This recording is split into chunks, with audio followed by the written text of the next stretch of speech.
Ginoong Tagapangulo, mga kasamahan, nais ko lamang pong magpahayag ng saloobin hinggil po sa ilang mga pahayag sa pagdinig ng Blue Ribbon Committee kaninang umaga na lubhang nakakabahala po. Na tila nagpaparating na maaari nating isang tabi ang umiiral na batas upang magbigay daan sa ikasisiya ng taong bayan. Bagamat lubos ko pong nauunawaan ang pangingibabaw ng kalooban ng taong bayan, meron po tayong mga demokratikong mekanismo upang isakatuparan ito. Isipin natin ang posibleng maging epekto nito sa ating mga komunidad, lalo na po sa mga lugar na matagal na pong pinagsisikapan itaguyod ang kapayapaan at kaayusan. Halimbawa na lang po sa Mindanao, patuloy po tayo na nagpapaalala sa ating mga kababayan doon na sumunod sa batas, na ang batas ay para sa lahat. Ang batas ay hindi hadlang sa kalayaan. Ito ang saligan ng isang sibilisado at maayos na lipunan. Ito ang nagbibigay sa atin ng proteksyon, nagtatakda ng ating mga karapatan, at ang nagpapanatili ng kapayapaan. Bilang mga mambabatas, tayo po ang dapat na unang tagapagtanggol ng batas, hindi ang unang lilihis. Hindi din natin dapat ipagsapalaran ang tiwala ng mamamayan sa ating mga institusyon at makibahagi sa pagpapalabo sa hangganan na tama at maling gawi sa tuwing may matinding suliranin na sumusubok sa ating diwa bilang isang nasyon. Kaya buong puso po akong nakikiusap, nananawagan sa mga opisyal ng pamahalaan at sa mga kasama po sa kapulungan ito. Hindi po pare-pareho ang sitwasyon natin. Hindi po pareho ang Luzon, sa Visayas, sa Mindanao. Meron po mga katulad natin na umiikot sa mga liblib na lugar at nagpapakilala po ng batas na dapat sundin. Napakalulungkot po kung ganito ang ating pagbibitaw ng mga salita na we can bend the law. Ipakita po natin na ang kalooban ng taong bayan ay maaaring maisakatuparan ng alinsunod sa balangkas na makaturungang pag-iiral ng batas. Yun lamang po. Maraming salamat po. Thank you, Senator Padilla. Senator Erwin Tulfo is recognized. Mr. President, the distinguished colleagues, just want to make a point of manifestation. I was the one who said this morning that sometimes we have to bend law. We don't have to. The point is, there's a Latin word that says, vox populi, vox Dei. The voice of the people is the voice of God. Now let me ask you, Mr. President, is our law higher than the voice of God? Is our law higher than the voice of the people? Mr. President, the law is supposed to protect the people. What we are asking, Mr. President, is the return of the value of good faith. I understand, Mr. President, what the gentleman from Pampanga this morning was saying, that it is not a requisite to return the money na kinuha po ng mga kontraktor, ng mga kumita po sa flood control project, Mr. President. Tama po yun, hindi po. At meron pong prosesong sinusunod tayo na kailangan sundin. Pag gumulong na yung batas, hayaan ang korte ang magsabi, Mr. President, tens of thousands of people went out last Sunday. Narinig ko po, hindi ko po alam kung makasama natin DPWH officials, including politicians who made wealth, kumita po sa flood control na kung maaari isoli nila ang kanilang ninakaw sa bayan. And I think that is the right thing to do. Ang problema kasi, Mr. President, kung susundin natin ang batas, alam naman po natin ang pagdinig sa ating bayan ay buwan at taon ang inaabot. Baka pagdating po sa dulo, wala na pong makuha ang gobyerno sa mga taong ito.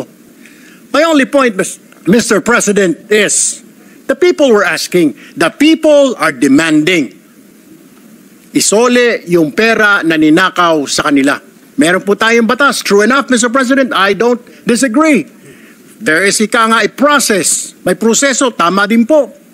Paano naman po yung sigaw ng taong bayan? How can we pacify the clamor, the anger of the population, Mr. President? I have no answer. My only answer, Mr. President, is isoli po ninyo ang inyong ninakaw. No ifs and buts. Ang sinasabi lang po ng DOJ, kakausapin po nila ang mga taong ito kung pwede isoli. Wala naman pong sinabi ang DOJ, ito ang batas, bawal pong, kailangan ninyong isoli yan. The DOJ, the Secretary himself said, they will ask, but they will not force them. Depende, mas mabuti raw kung kusang loob nilang isurrender yung pera, Mr. President. Wala naman pong nagbabawal sa batas na magbalik ng ninakaw. There's no such thing. And alam ko pong meron tayong process, we have procedures. But my only point is, Mr. President, whether I'm right or wrong, I stand to the wishes of the public, of the Filipino people, ibalik ang perang ninakaw sa kanila. Period, Mr. President. Thank you, Mr. President. Thank you, Senator Erwin Tulfo. Senator Padilla is recognized. Opo. Ginoong Pangulo, napakaganda po ng mga punto na binitawan ng ating hinahangaan na si Senator Erwin Tulfo. Ngunit, alam niyo po, meron pong historical injustice na nangyari sa mga Bangsamoro. Kung ang usapin po natin ay sisingilin natin ang inang bayan sa mga utang nito sa Bangsamoro at hindi natin padadaanin sa batas, para saan po yung BARM law? Mapupunta na lang po kami sa gulo. Mapupunta na lang po ito sa paniningil na hindi. Ganito lang, kailangan magbayad. Kailangan ngayon na. Kailangan po dumaan tayo sa proseso. Ang atin pong saligang batas ay malinaw na nagsasabi na may due process. Kung argumento po natin, makikinig tayo sa sinasabing ngayon na. Teka muna po. Marami pong maliligaw. Katulad po ng mga kasama nating artista. Halimbawa, sinasabi nila, kung ganyan, wag na tayo magbayad ng tax. Paano pong gagawin natin? Papayagan po ba natin na mga artista ngayon wag na magbayad ng tax dahil yun ang boses nila? Yun ang voice of God? Yun ang voice of the people?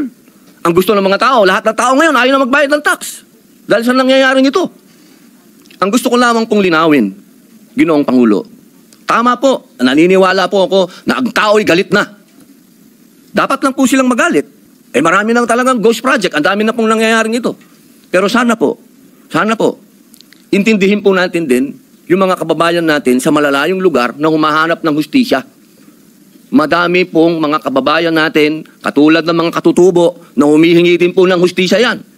Pero dinadaan po natin sa batas ang pagnanakaw sa kanilang mga lupain, ang pagnanakaw sa mga mineral resources nila. Pero lagi natin sinasabi, may batas tayong dapat sundin. Paano kung isang araw gusto din nilang ng anarchy? Gusto din nilang magkagulo? Gusto din nilang lumusob sa Malacanang, pumunta ng Mindiola? Yun po yung mga bagay po na dapat po natin ding isipin. Ako po'y hindi kontra kahit kanino dito. Ako po'y #1 supporter ng lahat nandito. Pero pagdating po sa usapin, na tayo'y magkakaroon na naman ng pag-aaklas. 20 taon na po ako sa Mindanao. Alam po yan ng kapatid ko na si Senator Mig Subiri na umiikot dyan sa mga liblib na lugar para kumbinsin ng mga taong sumunod tayo sa batas. Yun lamang po, mga senador tayo. Gumagawa tayo ng batas. Ang batas kailangan sundin natin tayo mismo. Yun lamang po. Wala naman akong gustong sabihin kundi yun lang. Maraming salamat po. Senator Erwin Tulfo is recognized. Mr. President, just last point. Hindi po kahit kailan nagnakaw ang Bangsamoro. To tell you, kung mga kasama po natin, 20 years na pong nag-ikot sa Mindanao, ako lumaki po ng Mindanao. I've been to Hulo, I've been to Basilan, been to Tawi-Tawi, I've been to Marawi. Marunong nga po ako magsalita ng Tausog But anyway, ang sinasabi ko lamang po, wala pong ninakaw, kaya iba po yun Parang you're comparing apples to oranges. Yung Bangsamoro po, hindi po nagnakaw, kaya yung sinasabi na kailangan kasuhan or something, hindi po Ang sinasabi ko lang po, ito malinaw, na yung sinisigaw po ng mga kababayan natin isole. And that's my own opinion, Mr. President. We have to return it. Kusa po, kung gusto po, kung sincero silang maging state witness, gusto po nilang mapasok sa Department of Justice, then siguro po, in good faith, Mr. President, isoli po nila yung mga nakuha po nila. That is all, Mr. President. I have no further statements. Thank you, Mr. President. Thank you, Senator Erwin Tulfo. Majority Leader. Maraming salamat po, Mr. President. Siya nga pala, Mr. President, meron po tayong maraming ice cream sa likod. Bumili po ako ng Ben & Jerry's. Pwede po kayong kumain.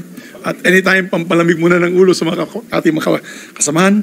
Pero magaganda naman po ang mga layunin nila. They're all pushing for the advocacy. So we respect them. And in this August chamber, we allow these ideas to freely be debated and discussed.